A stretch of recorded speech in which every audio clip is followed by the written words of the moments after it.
Hello student, welcome to biology by Neha Patel. Standard 11th में આપણે chapter number 9 જીવાણુઓ વિશેની માહિતી મેળવી રહ્યા છીએ અને આજનો આપણો ટોપિક છે શરીર ઘટકો એની ગતિક અવસ્થા એટલે કે ચયાપચયની સંકલ્પના શું। બહુ સિમ્પલ ટોપિક છે।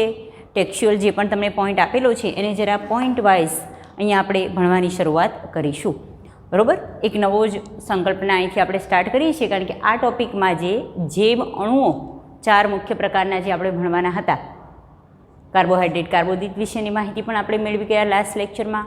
એની આગળ આપણે પ્રોટીન વિશેની, ન્યુક્લિક એસિડ વિશેની, બરાબર, સંપૂર્ણ માહિતી, ચરબી વિશેની માહિતી મેળવી ગયા। ઇન શોર્ટ આપણે 4 પ્રકારના વિવિધ જૈવ અણુઓ જે એટલે કે બૃહદ અણુઓ છે એના વિશેની માહિતી મેળવી ગયા છીએ।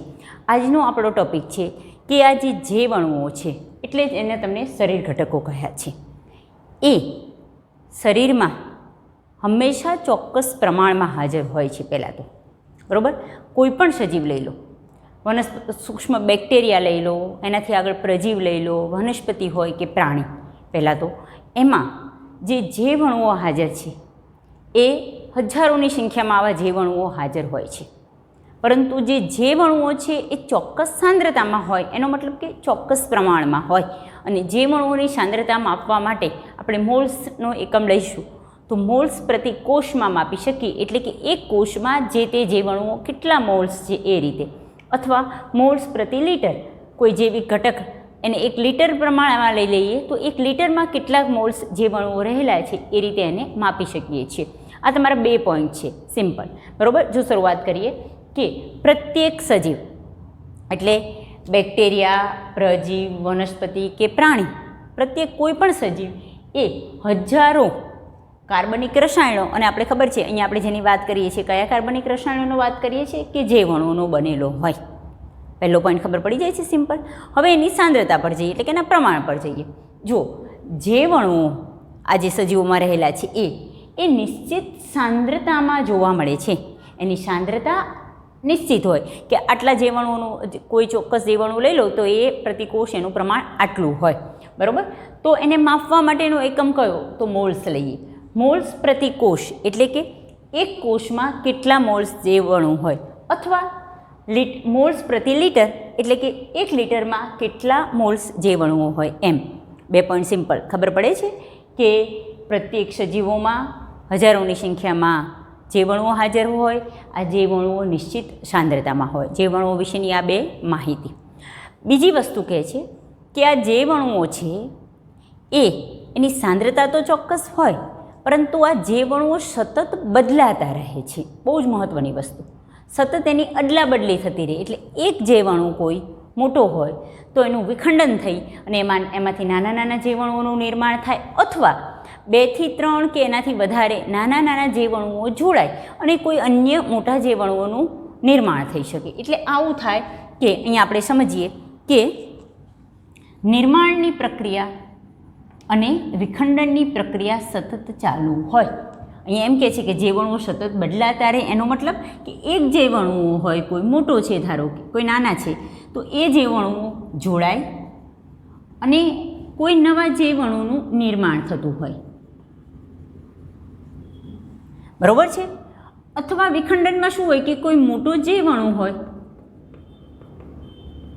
વિખંડન થવું, એનું વિઘટન થઈ, એના ટુકડા થઈ, બરાબર, એ તૂટે અને એમાંથી પણ અન્ય નાના નવા જૈવ અણુનું નિર્માણ થઈ શકતું હોય। એનો મતલબ કે જૈવ અણુઓમાં સતત અદલા બદલી થતી રહેતી હોય। આ ટોપિક ખબર પડે છે, એના પર જઈએ। જુઓ કે જૈવ અણુઓ સતત અદલા બદલી થતી રહે છે। જૈવ અણુઓમાં નવા જૈવ અણુઓનું નિર્માણ અન્ય જૈવ અણુઓના જોડાવાથી થતું રહે, એટલે નિર્માણની ઘટના પણ થાય અને વિખંડનની પણ પ્રક્રિયા થાય। અહીંયા આપણે નિર્માણની વાત કરીએ તો નવા જૈવ અણુનું નિર્માણ શેમાંથી થાય, અન્ય જૈવ અણુઓના જોડાવાથી થાય, અથવા કોઈ જૈવ અણુ છે એનું વિઘટન એટલે કે તૂટવાથી પણ બીજા નાના નાના નવા જૈવ અણુઓનું શું થઈ શકે, નિર્માણ થઈ શકે છે। એટલે આ રીતે જૈવ અણુઓમાં સતત અદલા બદલી થતી રહે છે। તો જે આ પ્રક્રિયા છે, આ 2 પ્રક્રિયા આપણા ટોપિક પર આવીએ છીએ। જે જૈવ અણુઓની અદલા બદલીની પ્રક્રિયા એટલે કે નિર્માણની પ્રક્રિયા અને વિખંડનની પ્રક્રિયા. આ બધી જ પ્રક્રિયાઓ જૈવિક પ્રક્રિયાઓ છે અને આ બધી જ પ્રક્રિયાઓ સજીવના શરીરમાં થાય છે અને બધા જ જીવાણુઓ રાસાયણિક ઘટકો છે. એટલે આ નિર્માણ અને વિખંડનની પ્રક્રિયાઓ જે બધી જ શરીરમાં થતી હોય એને આપણે જૈવ રાસાયણિક પ્રક્રિયાઓ કહી શકીએ છીએ. બરાબર.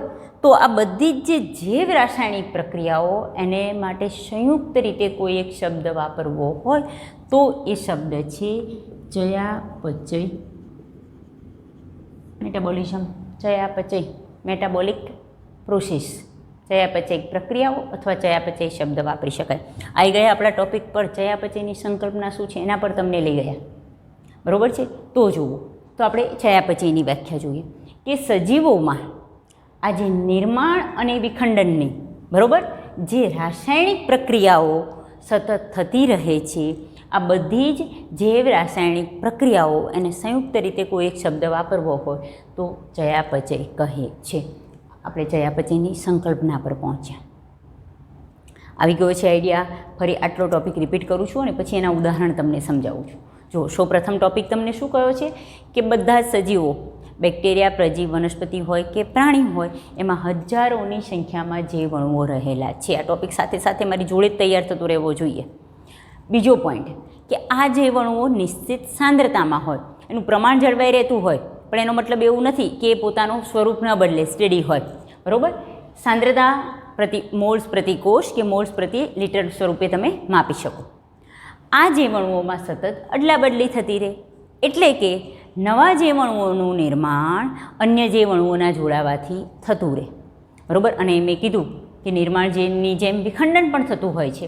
તો સજીવોમાં આ જે નિર્માણ અને વિખંડનની જે રાસાયણિક પ્રક્રિયા થાય છે, એટલે જ આપણે સજીવમાં થાય છે એટલે એને આપણે જૈવ રાસાયણિક પ્રક્રિયા કહી શકીએ, એ સતત થતી રહે છે. અને આ બધી જ જૈવ રાસાયણિક પ્રક્રિયાઓને શું કહે છે? ચયાપચય કહે છે. બરાબર. હવે કેવી ચયાપચય હોય તો તમને અહીંયા ચયાપચય પ્રક્રિયાઓના ઉદાહરણ આપેલા છે. એ ઉદાહરણ આપણે સમજીશું વન બાય વન. જુઓ, આગળ આપણે જે પણ બધા જીવાણુઓ જોઈ ગયા છીએ એના ઉપર જ તમને આ ઉદાહરણ સરસ આપેલા છે. ચયાપચય પ્રક્રિયાઓ આપણે એમ કીધું કે નિર્માણ અને વિખંડનની પ્રક્રિયાઓ જે સજીવના શરીરમાં થાય એ બધી રાસાયણિક પ્રક્રિયાઓ, એટલે જ એને જૈવ રાસાયણિક પ્રક્રિયા, એને આપણે ચયાપચય કહીએ. તો અહીંયા તમને ચયાપચય પ્રક્રિયાના ઉદાહરણ આપેલા છે. પહેલું કહે છે કે એમિનો એસિડમાંથી CO2 દૂર થઈ અને એનું રૂપાંતર એમાઇનમાં થવું. તો ઇન શોર્ટ પ્રક્રિયા આવું કહે છે કે એમિનો એસિડ એમાંથી એમાઇન બનવું. તો એમિનો એસિડ પણ જૈવિક અણુ છે અને એમાઇન પણ જૈવિક અણુ છે. કઈ રીતે એમિનો એસિડમાંથી એમાઇન અણુ બને છે? એમિનો એસિડમાંથી CO2 દૂર થઈને. આપણે એમિનો એસિડનું બંધારણ આપણને ખબર છે.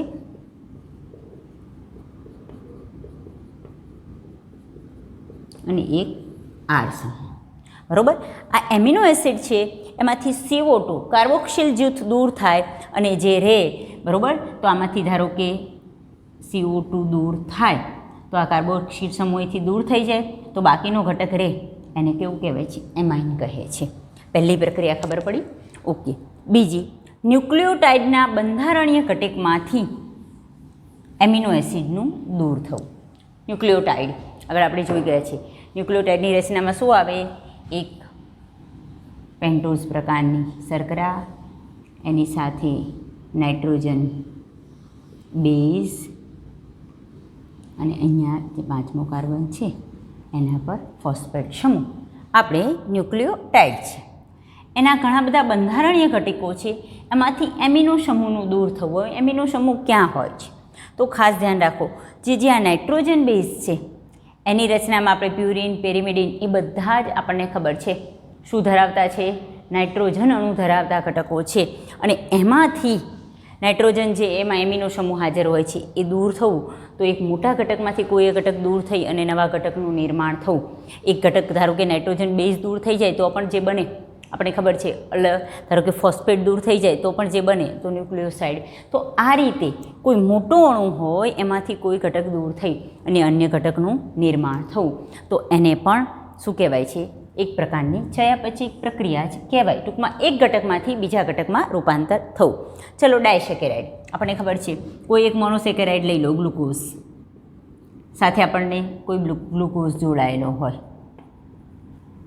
બે ગ્લુકોઝ એકબીજા સાથે જોડાય અને ડાયસેકેરાઇડ બનાવે, એ બે વચ્ચે જે બંધ છે એને આપણે ગ્લાયકોસિડિક બંધ કહીએ.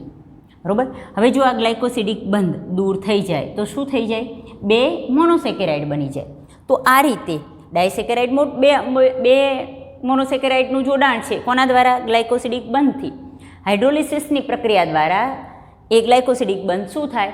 દૂર થાય. અને એ દૂર થવાથી બે મોનોસેકેરાઇડના અણુઓ બની શકે. બે ગ્લુકોઝના અણુ પણ હોય, આપણને ખબર છે ગ્લુકોઝ અને ગેલેક્ટોઝ જોડાઈને પણ બની શકે. તો આ રીતે જે ત્રણેય પ્રકારના ઉદાહરણ જોયા, ઇન શોર્ટ કોઈ મોટા અણુમાંથી કોઈ ઘટક દૂર થઈ અને નવા અણુ બનવું, આ રીતે આ બધા જ જે જોયા, ધારો કે એમાઇન છે તો એ પણ જૈવ અણુ છે, એમિનો સમૂહ જૈવ અણુ છે, એમિનો એસિડ એ જૈવિક અણુ છે, ન્યુક્લિયોટાઇડ, ડાયસેકેરાઇડ, ગ્લાયકોસિડિક દૂર થાય તો મોનોસેકેરાઇડ. તો ઇન શોર્ટ જો એમિનો એસિડમાંથી એમાઇન બન્યું, બરાબર છે, ન્યુક્લિયોટાઇડમાંથી એમિનો સમૂહ બન્યું, એ રીતે ડાયસેકેરાઇડમાંથી મોનોસેકેરાઇડ બન્યું. તો આ બધી જ પ્રક્રિયાઓ, એ પ્રક્રિયાઓને શું કહેવાય? ચયાપચય કહેવાય. એક ટોપિક ખબર પડે છે. હવે જુઓ, હવે તમને નેક્સ્ટ પોઈન્ટ કહે છે ચયાપચય પથ શું છે. આ જે પ્રક્રિયાઓ કે જેમાં એક ઘટકમાંથી બીજા ઘટકમાં રૂપાંતર થતું હોય, એ પ્રક્રિયાઓ એ એક જ સ્ટેપમાં થાય એવું જરૂરી નથી. એની જે આખી શૃંખલા હોય, બની શકે કે કોઈ પ્રક્રિયા એક સ્ટેપમાં થઈ જાય. ચલો ડાયસેકેરાઇડમાંથી હાઇડ્રોલિસિસ થઈ અને મોનોસેકેરાઇડ બને છે તો એ પ્રક્રિયા એક સ્ટેપમાંથી થઈ જાય છે, બરાબર છે. પરંતુ ધારો કે ગ્લુકોઝનો અણુ, ગ્લુકોઝમાં 6 કાર્બન છે, બરાબર, એમાંથી પાયરુવિક એસિડના 2 અણુ બનવું, જે પ્રક્રિયાને આપણે ગ્લાયકોલિસિસ કહીએ, તો એમાં 10 સ્ટેપ થાય. તો એ આખા જે સ્ટેપ છે એને આપણે ચયાપચયિક પથ કહેવાય. પથ એટલે કે એ બધી શૃંખલામય થતી પ્રક્રિયાઓ કે જેના દ્વારા, એટલે જો હું તમને ખાલી XYZ ઉદાહરણ આપું છું કે એ નામનો જૈવ અણુ છે, બરાબર, એનું રૂપાંતર બી નામના જૈવ અણુમાં થાય છે. તો આ પ્રક્રિયાને આપણે જૈવિક પ્રક્રિયા તો કહીશું જ. એટલે ચયાપચય તો કહેવાય જ. નિર્માણની હોય કે વિખંડનની, કોઈ પણ, એટલે મોટા અણુમાંથી નાનો બનતો હોય કે નાના અણુમાંથી મોટો બનતો હોય. હવે એવું જરૂરી નથી કે આ એમાંથી જે બી બને એક જ સ્ટેપમાં થઈ જાય. ઘણીવાર વચ્ચે આવું કંઈક થતું હોય, અહીંયા કોઈ A1 નામનો ઘટક બનતો હોય, કોઈ B2 બનતો હોય, પછી કંઈક ચેન્જીસ થાય, B3 બનતો હોય, પછી A4, આ બધા નામ આપું છું ખાલી, અને પછી આ અણુ બનતો હોય. આપણું મેઇન સ્ટેપ શું છે? એમાંથી બી બનવું.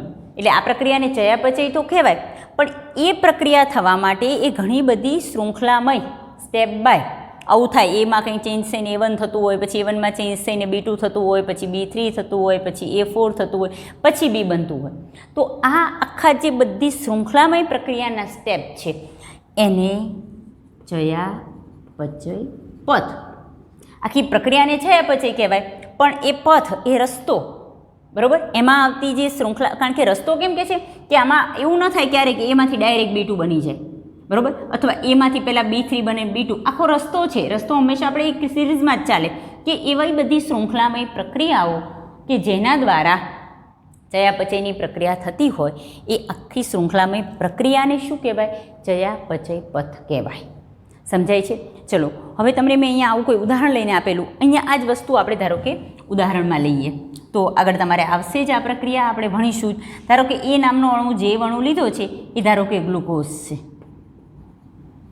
બરાબર. ગ્લુકોઝમાં કાર્બનની સંખ્યા 6 છે.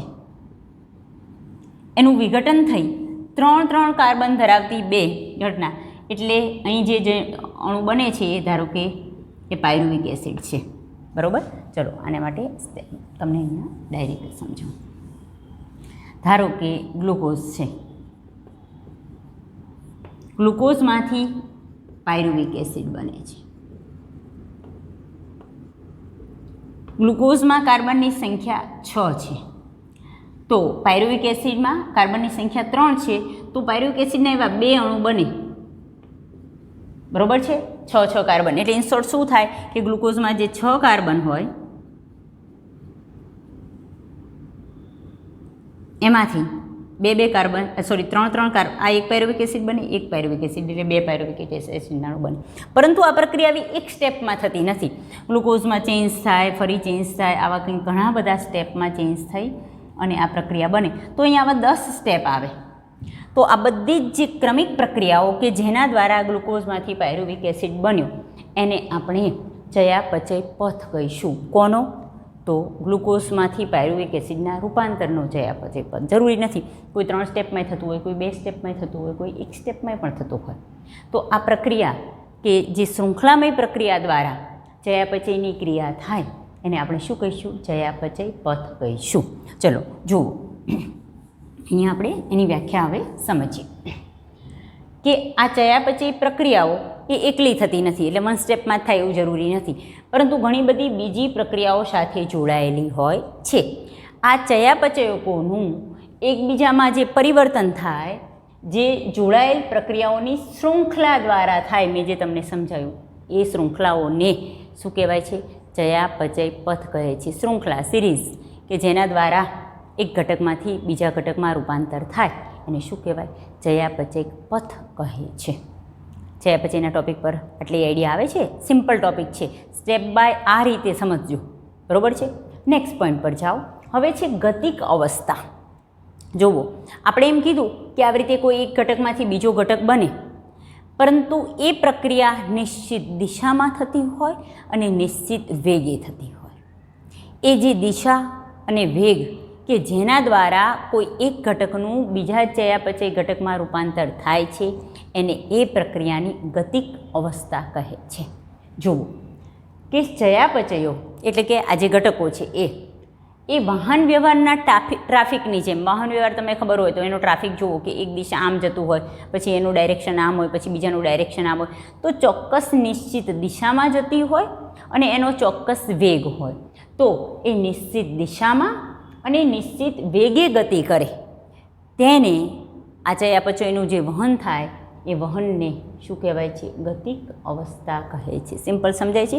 ઇનશોર્ટ આ ચયાપચય પ્રક્રિયા એવું જરૂરી નથી, આગળ જ મેં કીધું એમ કે વચ્ચે આપણે ધારો કે આમ કીધું કે એમાંથી પહેલાં A1 બને, A2 બને, A3 બને, બરાબર, B1 બને, ધારો કે આવું થાય, B2 બને, પછી A4 બને અને પછી ધારો કે B બને છે. તો આનો એક ચોક્કસ દિશા હોય એવું ન થાય કે પહેલાં A1 અને A2 ભેગા થઈને A બનાવે ને પછી પાછો A2 બને ને પછી પાછો B2 બને ને B1 બને, એવું નહીં. કોઈ નિશ્ચિત દિશા હોય પ્લસ આ પ્રક્રિયાનો પણ નિશ્ચિત વેગ હોય, નિશ્ચિત ઝડપે થતી હોય, દર હોય, એને આ ચયાપચય ક્રિયાની શું કહેવાય? ગતિક અવસ્થા કહેવાય. ફરી રિપીટ કરાવું છું કે આ ચયાપચયો વાહન વ્યવહારના ટ્રાફિકની જેમ નિશ્ચિત દિશામાં અને નિશ્ચિત વેગે ગતિ કરે છે. આ ચયાપચયોનું આ રીતે જે વહન થાય છે, કઈ રીતે? નિશ્ચિત દિશામાં અને નિશ્ચિત વેગે જે વહન થાય છે એને શું કહેવાય છે? ગતિક અવસ્થા કહે છે. સમજી ગયા?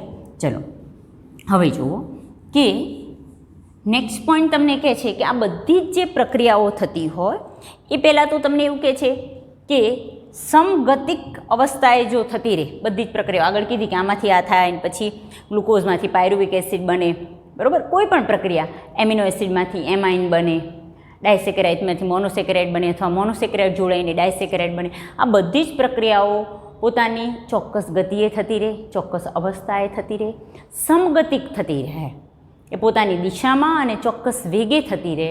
જો શરીરમાં બધી જ જૈવ રાસાયણિક પ્રક્રિયાઓ એટલી જ આપણે જેને કીધી હવે ચયાપચયક પ્રક્રિયાઓ છે એ જો નિશ્ચિત વેગે એટલે કે સમગતિક અવસ્થાએ થતી રહે તો એનો મતલબ કે એ શરીરની કઈ અવસ્થા છે? તંદુરસ્ત અવસ્થાને નિર્દેશિત કરે છે. શરીર આપણું તંદુરસ્ત છે એનો મતલબ કે આપણા શરીરમાં થતી બધી જૈવ રાસાયણિક પ્રક્રિયા સમગતિક અવસ્થાએ થાય છે. તો સીધું જ આપણા શરીરની તંદુરસ્તી સાથે આ પ્રક્રિયાઓનું જોડાણ છે. જુઓ, ચયાપચયક પ્રક્રિયાઓ કેવી ચાલે? સમગતિક ચાલે તો એ અવસ્થાને આપણે શું કહીશું? તંદુરસ્ત અવસ્થા કહીએ છીએ. હવે જુઓ કે આ બધી જ જે પ્રક્રિયાઓ થાય છે એ ઉત્પ્રેરિત પ્રક્રિયાઓ છે. શબ્દ સમજીએ છીએ પણ તમને આગળ પ્રક્રિયાઓ પાસે બીજે કે એની વિશેષતા કહે છે. આ જે બધી ચયાપચય પ્રક્રિયાઓ છે એની વિશિષ્ટતા કહે છે કે આ બધી જ પ્રક્રિયાઓ કેવી છે? ઉત્પ્રેરિત પ્રક્રિયાઓ છે. પહેલાં તો ઉત્પ્રેરિત પ્રક્રિયા એટલે શું? ઉત્પ્રેરકોની હાજરીમાં થાય એ પ્રક્રિયાને ઉત્પ્રેરિત પ્રક્રિયા કહેવાય. એમાંથી બી બન્યું અથવા વચ્ચે જે પણ સ્ટેપ થયા એમાં અહીં કોઈ ઉત્પ્રેરક હાજર હોય અને જો પ્રક્રિયા થાય તો એવી પ્રક્રિયાને ઉત્પ્રેરિત પ્રક્રિયા કહેવાય. અહીં કહે છે બધી જ રાસાયણિક પ્રક્રિયાઓ ઉત્પ્રેરિત પ્રક્રિયાઓ છે. બરાબર? તો ઉત્પ્રેરિત પ્રક્રિયા એટલે કોની હાજરીમાં થાય? ઉત્પ્રેરકની હાજરીમાં. તો આપણે હવે શું સમજવું જોઈએ કે ઉત્પ્રેરક એટલે શું? જોવો કે ઉત્પ્રેરક એ એવો ઘટક છે કે જે કોઈ પણ રાસાયણિક પ્રક્રિયા એની ગતિ વધારે છે. ખાસ ધ્યાન રાખજો, પોતે પ્રક્રિયામાં ભાગ લેતો નથી. ખાસ વિશેષતા ઉત્પ્રેરક એવો ઘટક જે પોતે પ્રક્રિયામાં ભાગ ન લે, આને આપણે શું કહીએ? પ્રક્રિયક કહીએ. જે આપણને મળે એને આપણે શું કહીએ? નિપજ કહીએ. બરાબર છે? તો ઉત્પ્રેરક એ પોતે પ્રક્રિયામાં ભાગ લેતો નથી, માત્ર એનું કામ શું છે? પ્રક્રિયાનો વેગ વધારે છે. ખૂબ જ ઝડપી પ્રક્રિયા થઈ જાય છે એના કારણે, અને પ્રક્રિયાને અંતે શુદ્ધ સ્વરૂપે આપણને પાછો મળે છે, વપરાતો નથી. આ ઉત્પ્રેરકની ગુણધર્મ છે. બરાબર? તો તે કોઈ પણ રાસાયણિક પ્રક્રિયાની ગતિ વધારે છે અને આ ઉત્પ્રેરક એક પ્રકારના પ્રોટીન હોય છે. હવે આગળ પ્રોટીન માટે જોયું કે પ્રોટીન ઘણા પ્રકારના કાર્ય સાથે સંકળાયેલા. આગળ આપણે સંકોચનશીલ પ્રોટીન તો ગતિ સાથે સંકળાયેલા છે. અમુક પ્રોટીન છે આપણા કોષોમાં વહન સાથે સંકળાયેલા છે. અમુક પ્રોટીન બંધારણીય ઘટક છે. આપણા મેલેનિન નામના પ્રોટીન આપણા શરીરના રંગ માટે જવાબદાર છે. અમુક પ્રોટીન આપણે જોયેલા કે જે શરીરમાં ઘણી બધી ક્રિયાઓ, બંધારણ, જેમ કે ઘણા તો રુધિર ગંઠાવાની ક્રિયા સાથે સંકળાયેલા છે. તો એવું જરૂરી નથી કે બધા જ પ્રોટીન એ ઉત્પ્રેરકો કહેવાય. એટલે પ્રોટીન ઘણા બધા પ્રકારના કાર્ય કરે છે, પણ એવો પ્રોટીન કે જે ઉત્પ્રેરક તરીકે વર્તે તો એ પ્રોટીનને આપણે ઉત્સેચક કહીશું. સમજાયું? પ્રોટીનના ઘણા બધા કાર્ય છે, પણ એ પ્રોટીન કે જે ઉત્પ્રેરક તરીકે વર્તે તો એ પ્રોટીનને આપણે શું કહીશું? ઉત્સેચકો કહીશું. આપણા નેક્સ્ટ બધો જ પોઈન્ટ ઉત્સેચકો પર જાય છે, એટલે ધીમે ધીમે તમને આ ઉત્સેચકો પર પણ લઈ ગયા. આઈડિયા આવે છે? તો આ રીતે આપણે આ તમારો એક ટૉપિક છે એમાં ગતિક અવસ્થા અને ઘણા બધા નાના નાના પોઈન્ટ સમજ્યા. એક નાનો પોઈન્ટ પણ પૂછાઈ શકે અને સિરીઝ વાઇઝ જાઓ તો તમને આખી ચયાપચયની પ્રક્રિયા સમજાય. હજુ ચયાપચય માટે એક ટૉપિક આપણે સમજવાનો બાકી છે, એ સમજીએ છીએ, પણ પહેલાં તમે આટલું ફાઇન્ડ આઉટ કરી દો. હજુ એકવાર રિપીટ કરું છું ખાસ. જે અણુઓ જે બધા જ પ્રકારના સજીવોમાં હાજર હોય એની સાંદ્રતા ચોક્કસ હોય, એ સતત અદલા બદલી થતા રહે. બરાબર? એનું નિર્માણ એના નવા જીવાણુનું નિર્માણ અન્ય જીવાણુઓના જોડાવાથી થતું રહે. આ રીતે નિર્માણ અને વિખંડનની જે રાસાયણિક પ્રક્રિયા થાય એ બધી જ જૈવ રાસાયણિક પ્રક્રિયા એને આપણે સંયુક્ત રીતે શું કહીશું? ચયાપચય કહીશું. તમને ચયાપચયના ઉદાહરણ પણ આપ્યા. ચયાપચય પથ એટલે શું? કે આ બધી પ્રક્રિયાઓ એકલી નથી થતી, એકબીજા સાથે જોડાયેલી હોય છે. એટલે પ્રક્રિયાઓની જે શૃંખલા હોય એને આપણે ચયાપચય પથ કહીશું. પછી તમને ગતિક અવસ્થા કીધું કે આ બધી જ પ્રક્રિયાઓ નિશ્ચિત વેગે અને નિશ્ચિત દિશામાં થાય. તો આ ચયાપચયનું જે વહન છે કે જે નિશ્ચિત વેગે અને નિશ્ચિત દિશામાં થાય છે એને ગતિક અવસ્થા કહેવાય. બરાબર? અને બધી જ જૈવ રાસાયણિક પ્રક્રિયાઓ એટલે ચયાપચય જો સમગતિક અવસ્થામાં ચાલે તો એને આપણે તંદુરસ્ત અવસ્થા નિર્દેશિત કરે છે આપણા શરીરની. બધી જ રાસાયણિક પ્રક્રિયાઓ ઉત્પ્રેરિત પ્રક્રિયાઓ છે. ઉત્પ્રેરિત પ્રક્રિયા એટલે ઉત્પ્રેરકોની હાજરીમાં થાય એ. તો ઉત્પ્રેરક શું? કે જે કોઈપણ રાસાયણિક પ્રક્રિયાની ગતિ વધારે છે તે પ્રોટીન હોય છે. એનો મતલબ કે એવા પ્રોટીન કે જે ઉત્પ્રેરણ એટલે કે ઉદ્દીપનની ક્ષમતા ધરાવતા હોય તેને આપણે શું કહીશું? ઉત્સેચકો કહીશું. એટલે આના પરથી આપણને ખબર પડી કે બધા જ ઉત્સેચકો શેના બનેલા હોય? પ્રોટીનના બનેલા હોય. બરાબર? આટલો ટૉપિક પહેલાં નોટ ડાઉન કરી લો, પછી આપણે ચયાપચય વિશે માહિતી મેળવીએ છીએ.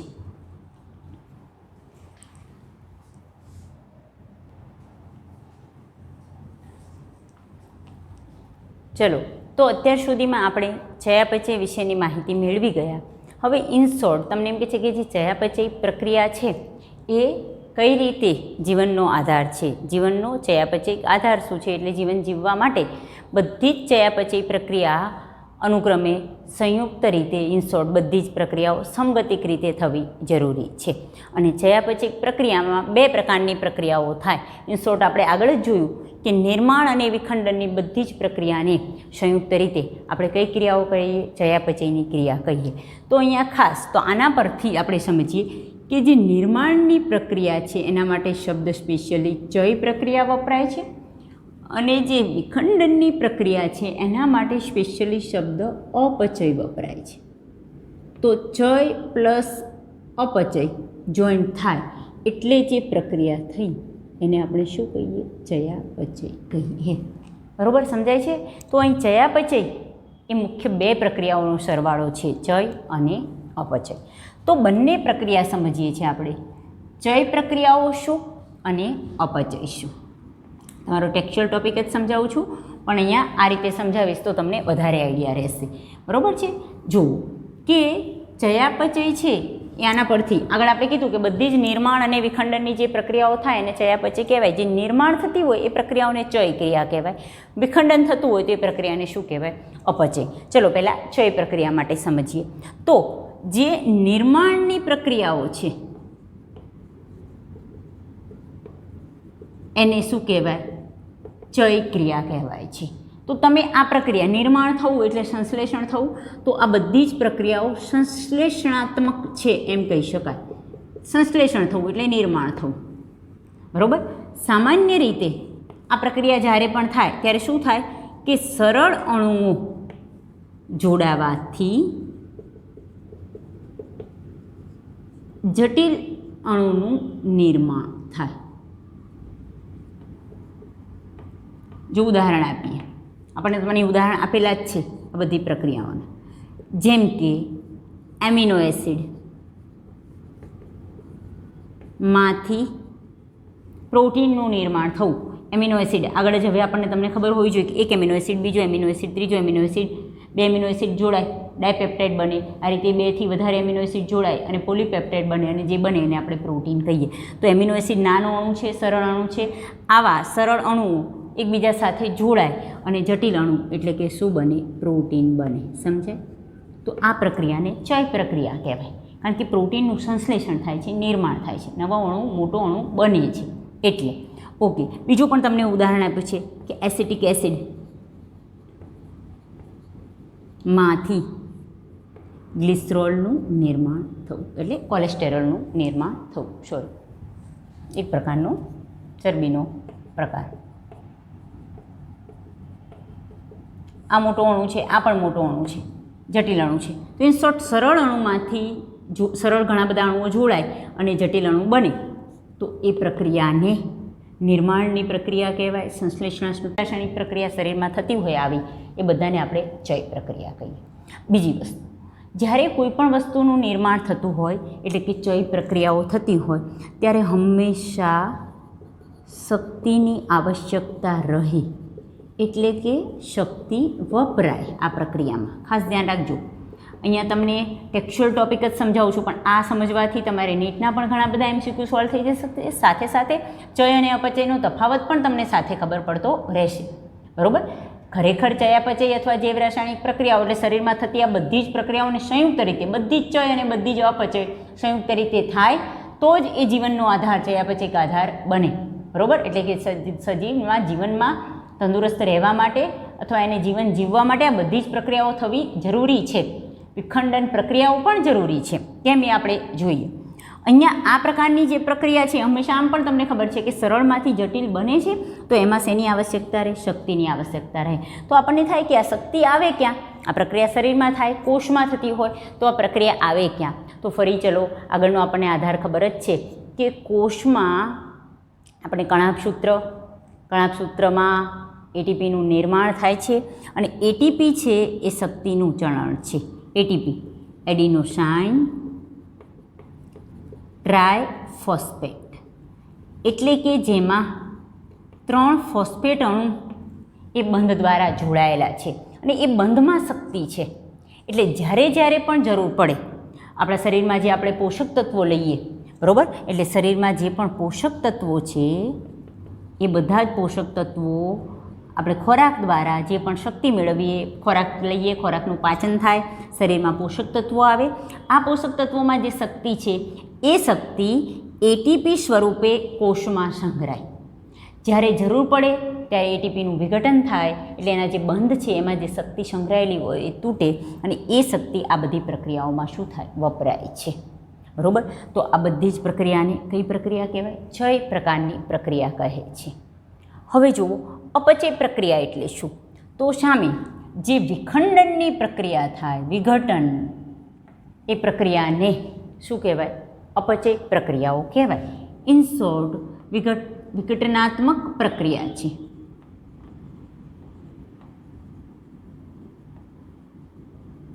શરીરમાં જે બધી જ વિઘટનાત્મક પ્રક્રિયાઓ થાય એ બધી અપચય છે.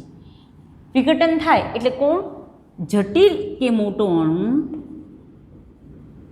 એનું વિખંડન કે વિઘટન થઈ અને સરળ અણુમાં રૂપાંતર થાય. સમજી જ શકાય. કોઈ મોટો અણુ હોય એમાંથી સરળ અણુમાં શું થાય? રૂપાંતર થાય, તો એને વિઘટનાત્મક પ્રક્રિયા કહેવાય. જેમ કે ઉદાહરણ, મોટો પોલીસેકેરાઇડ હોય એમાંથી ડાયસેકેરાઇડ બને. અહીં તમને જે ઉદાહરણ આપ્યું છે એ જ લઈએ. ચલો, ગ્લુકોઝ છે, 6 કાર્બન ધરાવતો મોટો અણુ છે, જટિલ અણુ છે. એનું વિઘટન થઈ, બરાબર, અને લેક્ટિક એસિડ બને.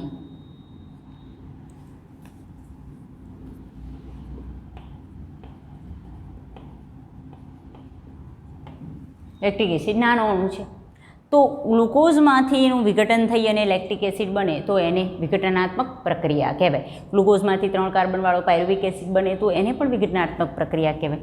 આ આખો જે સ્ટેપ છે એ 10 શૃંખલામય પ્રક્રિયા છે. એટલે 10 ચરણોમાં આ પ્રક્રિયા થાય. ગ્લુકોઝમાં ક્રમિક ફેરફાર થાય, એક સ્ટેપ, બીજું સ્ટેપ, ત્રીજું સ્ટેપ, ચોથું, આવી રીતે 10 સ્ટેપ થાય ત્યારે ગ્લુકોઝમાંથી લેક્ટિક એસિડ બને. યાદ આવ્યું? એ 10 સ્ટેપ જે ક્રમિક શૃંખલામાં થાય એને આપણે ચયાપચય પથ કહીએ. બરાબર. અહીં તમને ખાલી એક ઉદાહરણ આપ્યું છે. હું બીજું ઉદાહરણ આપું, ટેક્સ્ચ્યુઅલ નથી, એમનામ જ. ધારો કે કોઈ પોલિસેકેરાઇડ છે, મોટો અણુ.